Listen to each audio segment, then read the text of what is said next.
Hello, what's up guys? So, it's me again, your Kuya J, and welcome to another video. For today's video, we'll be having moto camping again dito sa aking paboritong lugar sa Pangasinan, ang San Nicolas, dahil nandito ang Maliko. Ayan, so samahan nyo ako sa adventure ko ngayon. Though ilang beses na nakapunta rito, yung pupuntahan kong campsite ngayon ay first time ko palang mapapagispatan. So ibang ibang side siya ng Maliko, kabilang side naman. Kaya samahan nyo ako sa adventure ko na to, and let's go! So trivia guys, ang Maliko ay ang taas niya ay halos kasing taas ng Baguio. So expected ay malamig yung klima doon. So ito pa lang, nandito pa lang ako sa baba, ramdam ko na yung lamig. So what more mamaya doon sa taas, mas malamig doon. Ayan, so ayan, patuloy tayo nagde-descend, nagka-ascend, I mean patuloy tayong umaakyat.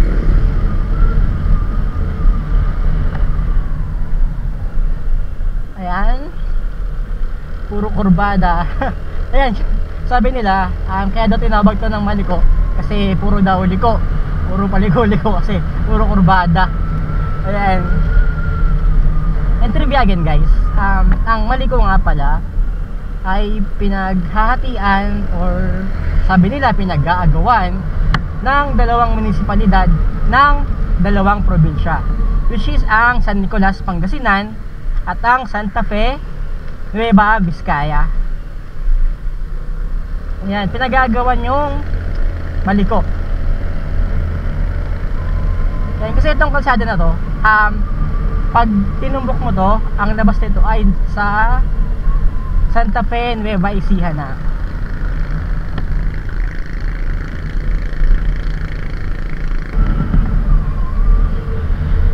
Yung unang punta ko dito ay ako lang mag-isa. Tinry ko lang kasi nakita ko lang sa mga vlog. So ayun, pagpunta ko dito, parang day tour lang, ganon. Kaya sumuwi din ako agad. And second na punta ko ay kasama ko naman yung relatives ko, pati si mami. Ayan, nakasasakyan kami, nakavan kami. Tapos isang araw lang din naman yun. Tapos yung third time, again mag-isa, nag-moto camping ako doon sa Kindao Farm Willem Campsite.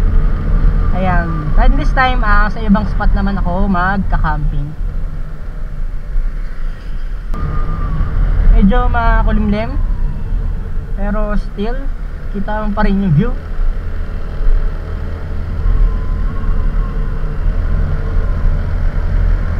Marami na nagbababaan, siguro mga galing nyo sa taas. Kasi Sunday nga pala ngayon guys, dito Sunday. And sa amin kasi sa pinagtatrabahuan ko sa Bukawi ay holiday tomorrow, Monday. Kaya I decided na sayang yung holiday, ayun, why not mag-camping. So yun, hindi pa tayo ganun masyado tumataas, pero ramdam na yung pagbago ng klima. Kasi from Bulacan, umalis ako ng 9 AM, napakainit na. Kaya ngayon talaga ramdam ko yung pag-iba ng klima, ng temperature. Dito pa lang sa baba, pag-akyat, hanggang ngayon hindi pa tayo umakyat sa pinakataas, ay ramdam ko na yung lamig. So what more mamayang gabi, di ba? Mas malamig mamayang gabi. Then let's see. Okay guys, nga pala, masyado kasing mahaba kung sinasama ko pa yung mismong daan papunta doon sa mga pinupuntahan ko. So nga gawin ko na lang, sa reels ko ilalagay yung ibang shots ng ng mga view on the way. Tapos magko-focus ako sa video doon sa camping na mismo. Ayan, kaya wait nyo din yung mga i-upload ko na reels sa Facebook. Doon ko na lang ilalagay yung mga ano, clips ng mga view para hindi masyadong mahaba pag in-upload, para hindi masyadong boring. Yan, kasi ano pa lang, nagsisimula pa talaga ako ng motovlogging. Ayan, do gumagawa na ako ng video dati, pero hindi pa yung motovlogging mismo na binibidyo ko yung buong ano, buong way. Okay, ito na yung ating target na campsite. So, inquire tayo muna dito.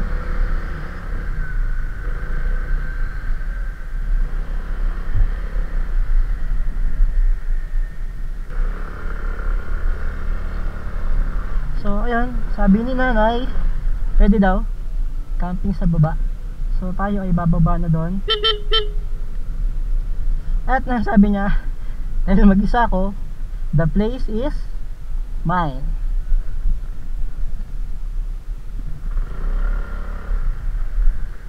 So, may nakaharang at may aso. So, ito siguro ay ano ba?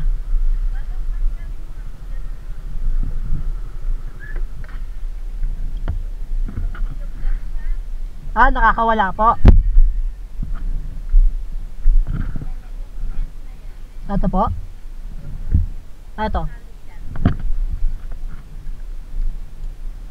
Paano mapagkakataon?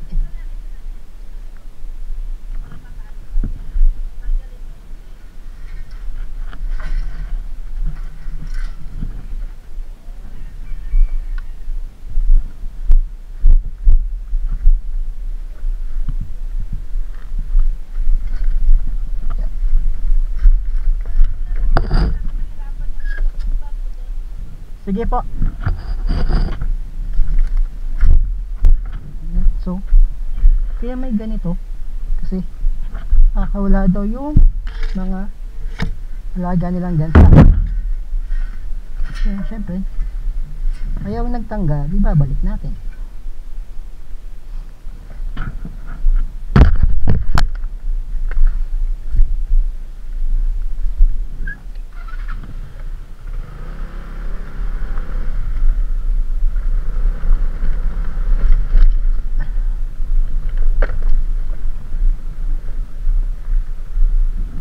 May pwede po dito?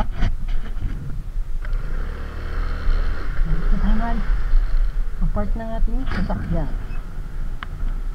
Tignan natin. Sabi ni nanay, the place is mine. So, ibig sabihin, solo ko. So, unload tayo ng gamit.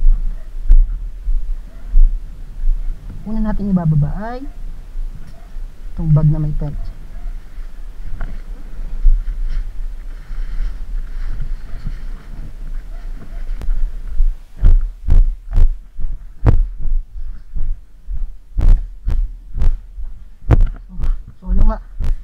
Lugar.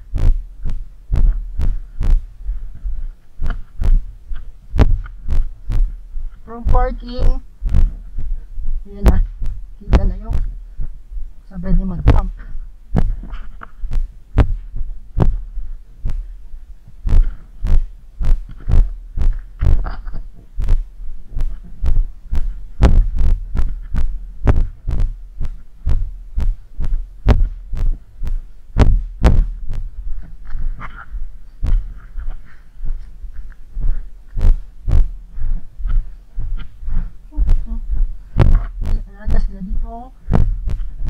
Baka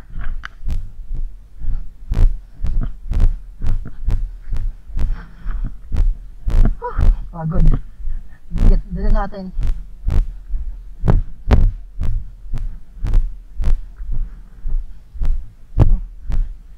So, meron silang CR. May lababo.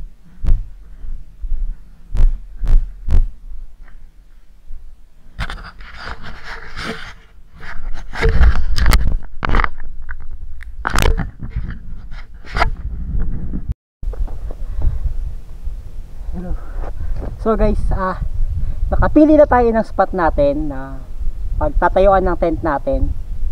So Though medyo mainit sa sikat ng araw, pero di mo masyadong ramdam kasi malamig yung hangin. So now, tatayo muna tayo ng shelter natin.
Okay mga pards, I'm done with my setup.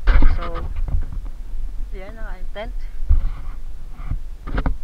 with tarp. Ayan.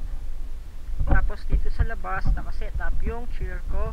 Yung mga nasa bag na to, ito yung mga aking cooking stuffs. So inside, diba meron siya? Okay, so box, nandito yung mga pagkain ko. Ayan. And this is my bagong camping mattress, inflatable. Kaya yan, bago yan. First time ko na siya gagamitin kasi ang gamit ko nung ay yung airbed. Napansin ko medyo medyo umipis siya katagalan. So ayun, pinost ko, binebenta ko na lang para kung sino man nakabili, sila na magpa-repair. Kasi daw nag-deflate siya. Ilang oras naman ang inaabot bago siya ma-deflate. And mas okay itong bago kong gamit para sa moto camping kasi mas maliit siya, mas compact siya, mas maliit siyang dalhin. Yan, so ito nga yung titiran for a couple of hours hanggang bukas ng umaga. Ayan. Tapos so makita nyo kung bakit ito yung spot na pinili ko. Okay? Dahil dito, ayan, medyo hazy siya, hazy. Ayan, hamog siguro na to, pero puro bundok yan nasa harapan ko. Ayan, nakapalibot sa akin, puro bundok. And hopefully sumikat pa yung araw, though medyo ramdam ko umaambon na. Ayan, kasi sa bundok hindi mo talaga aasahan kung araw ba o uulan. Kaya dapat ready ka. Ayan, so naka-ready naman ako. Umulan man yung tent natin, kaya yan ng bagyo. Ayan, at yung climate malamig. Agaya ng inaasahan kasi dito talaga sa Maliko, malamig talaga dito.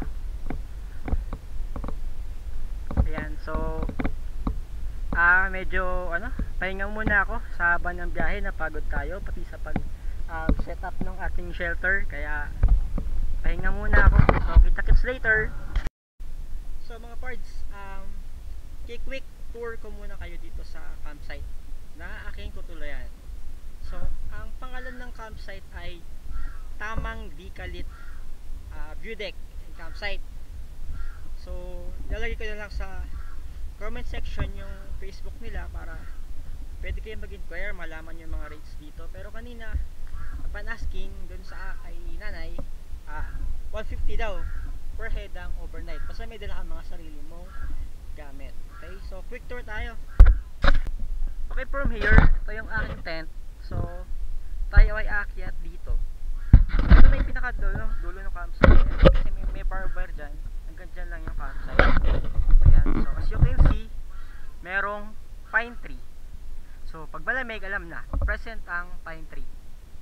So So, akit tayo dun.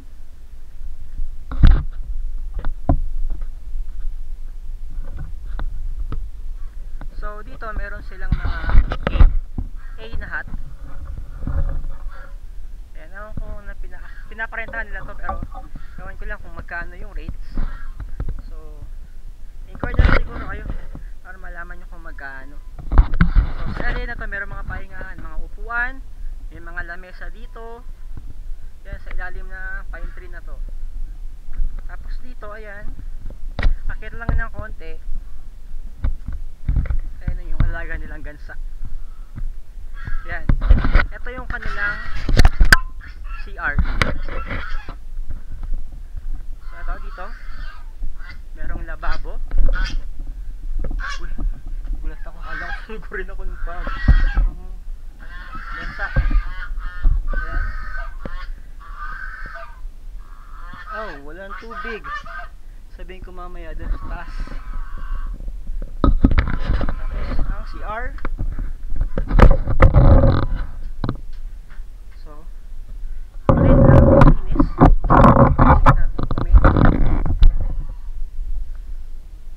So, ayan, wala.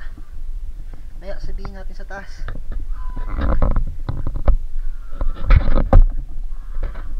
So basically ang camping area nila ay ito. Yan lang. Tsaka doon sa baba kung nasaan yung ating tent. Ayun o, right there.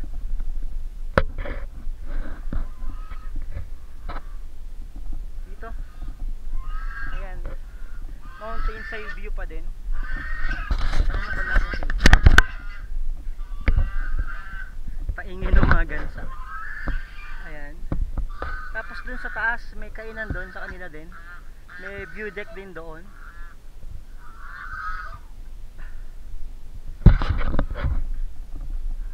So yan, yun yung quick tour nung campsite. Ay yung ano nga pala natin, yung motor natin ay sa taas. May shaded area doon. So doon na pinaparada yung motor kasi baka mahirapang bumaba at umakyat doon. Kaya ayun, kanina buhat-buhat natin, nakadalawang balik tayo para doon sa ating mga gamit.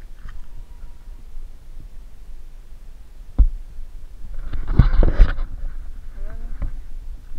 Ang oras ngayon ay around 4 PM siguro. Pero ayun, lumalabas na yung hamog.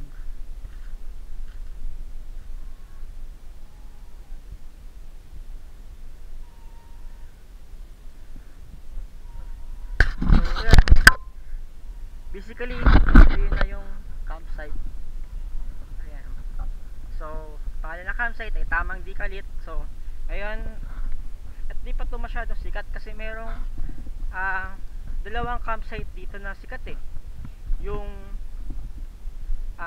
Tindaan Mangili o yung Sherman Tank kung tawagin nila, at yung Kindao. Yung Kindao, doon ako dati nag camping. So, dito first time ko magka-camping at solo ko yung lugar for tonight.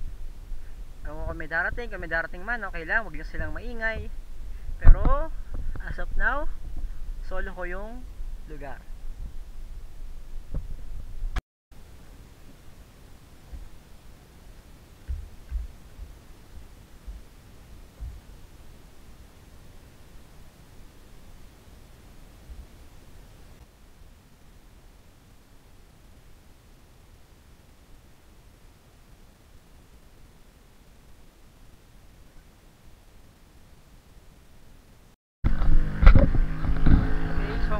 Tayo sa view deck. So eto, may babayaran na 5 pesos bago ka makakit dun sa view deck sa taas.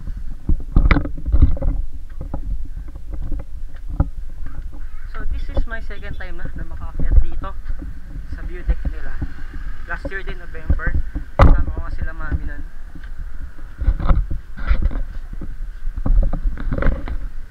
So yan yung view dito sa view deck ng Tamang Di Kalit.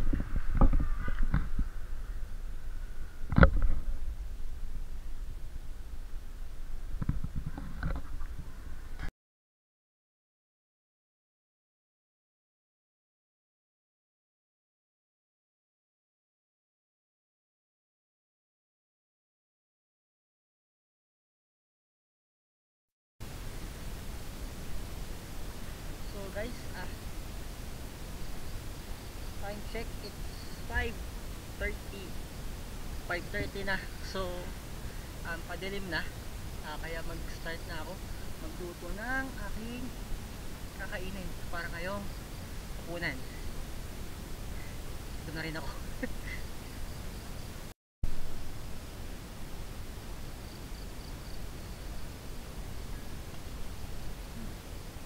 Dinamihan ko na yung sayang ko para hanggang bukas na siya ng umaga sa breakfast. Pwede na ako magsasaing. So ulam na lang yung lulutuin ko bukas. Kaya dinamihan ko na yung kanin. Well, gabi naman hindi naman ako malakas magkanin pagkagabi. Kasi alam nyo na, yung digestion, mahirap ng mag-digest pag namamahinga ka na eh. Kaya dinamihan ko na yung kain hanggang bukas na ng umaga.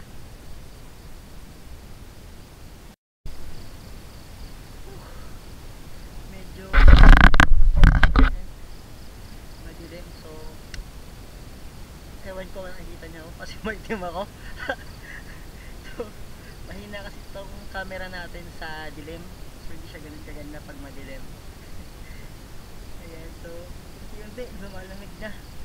Ayan, maya siguro kapag jacket, ayan, kaya pa naman yung lamig. Pero ewan ko lang mamaya. Ang lamig na. Kaya yung lulutuan ko ngayong hapunan, yung may medyo may sabaw na mainit para masarap-sarap sa tiyan. Mainit na sabaw.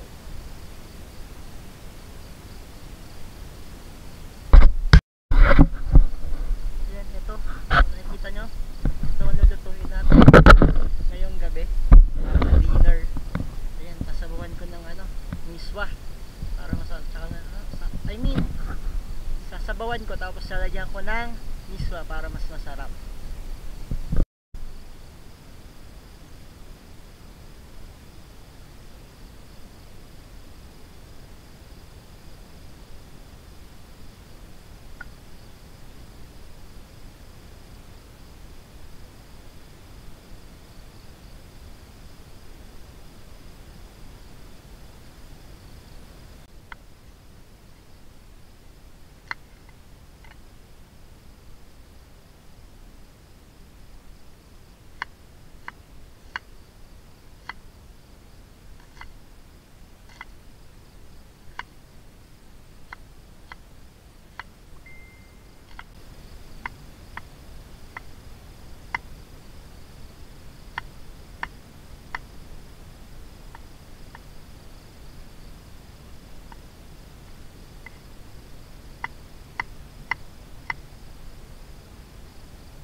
Ayan guys, tara, dinner na tayo para mapagpahinga na din. Ayan, dito na ako sa loob ng tent kumain. Para kinukuha na ako ng langit Dito na ako sa loob ng tent kumain kasi maambon-ambon na. Ayan, kaya dito na ako sa loob. Tara, kain tayo. guys, tapos na akong mag-dinner. Ayan. So, pangit talaga tong camera pagdating sa ay, excuse, nabusog. Ayan, sa pagdating sa gabi, kadilim. Kaya ano, ayun, papaalam na ako. Papahinga na ako. Ayan, kita-kits na lang bukas ng morning. Sana tulog ko ngayong gabi. Maambon-ambon sa labas. Ayan. At isa lang ako dito sa campsite. Ayan, wala akong ibang katabi. Malayo din yun sa may-ari. Ayan, adilim ang paligid. So, buti na lang hindi nila ako kayang takutin kung meron man, kasi ako ay matagal ng takot. Ayan, so sige, bukas na lang ng umaga. Good night. Ay, good morning guys. Sarap ng tulog ko kasi ang lamig, dahil umuulan-ulan kagabi, pabugso-bugso, tapos yung hangin din medyo malakas. Sarap ng tulog ko pa rin. And so for now, mag-breakfast muna or papaikot ng tiyan ko, magpagluto muna ng noodles. Medyo madilim pa naman sa labas, kaya hindi pa ako makapag-video sa labas. Kaya ano mo, luto muna ako ng noodles.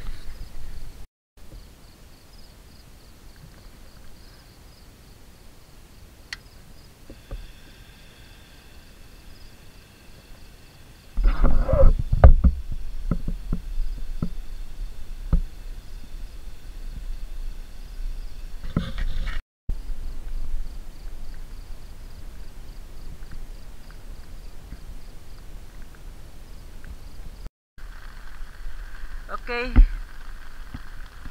time check guys. It's already 6 AM at ayan, nababalot pa ng hamog yung nasa harapan ko at umuulan-ulan. So tiyempo lang ako ng ano, pag tumigil, magliligpit na ako. Inuunti-unti ko na yung ligpit ng mga gamit ko dito. Ayan, para pag tumila-tila, susunod ko itong tarp tsaka yung tent na ligpitin para all set to go na ako. And mahirap na abutan ng malakas na ulan dito, pero tingin ko naman di siya lalakas, ganyan lang. Ayan, ulit guys. So mag-out na ako kasi yung ulan tigil. Mahirap na kasi abutan ng ulan na malakas dito sa bundok. Kasi kahapon, papunta on the way, ang dami ko nadaan ng landslide. So sa ulan hindi ako takot, pero sa landslide yung nakakatakot. Kaya out na ako. Kaabutan pa ako ng malakas na ulan.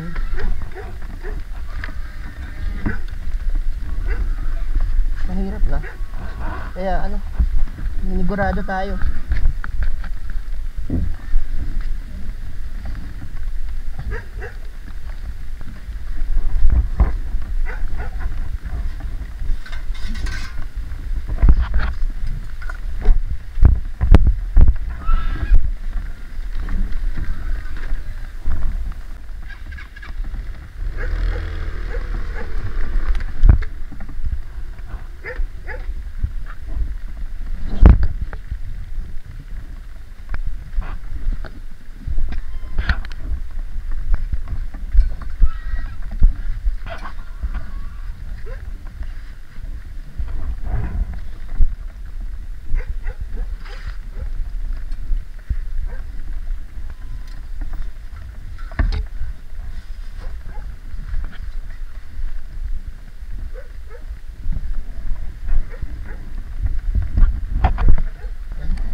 Layo pa ang aking biyahe pauwi.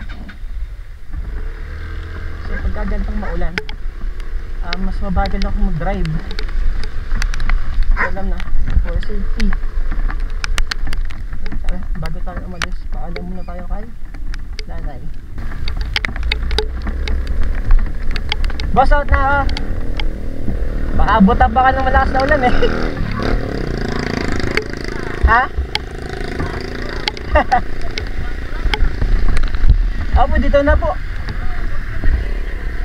Sanay naman na po sa ganyan. Sanay na po sa ganyan.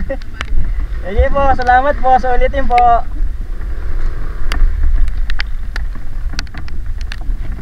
So yun guys, ingat hindi lang doble, sobrang ingat. Tignan nyo naman parang falls yung lugar pagka ganitong umuulan, tapos landslide pa, kaya dagdag ingat talaga tayo. Tapos pababa kasi layo-layo pa ang biyahe natin, so Lord, ingatan niyo ako. Kayo na po ang bahala sa akin, Panginoon. Hawakan mo ang aking kamay, ang aking mga mata, Panginoon Lord God, ang aking isip, Lord God, maging mga makakasama ko sa kalsada, Panginoon Lord God. Ingatan niyo po kami lahat, Panginoon, upang walang mangyaring hindi maganda sa amin habang nasa biyahe ako, Lord God. Ama, sa inyo po lahat ng kapurihan. Salamat sa pangalan ni Jesus. Amen. So guys, ayun na. Hindi na natatapusin yung aking video. Kanina din ako nag-video habang nag-break camp. Kasi umulan talaga. Naligo na nga ako sa ulan Tapos nagpalit lang ako para dito sa mapagkapote ito sa loob para hindi masyadong malamig habang bumabiyahe. Ayan, so salamat sa pagsama nyo sa akin sa aking camping. Sana sa susunod na video ko samahan nyo pa rin ako. Ayan,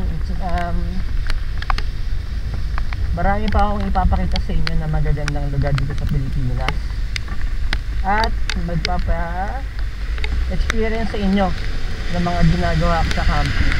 Ayan do. Again, disclaimer, hindi po ako expert na camper.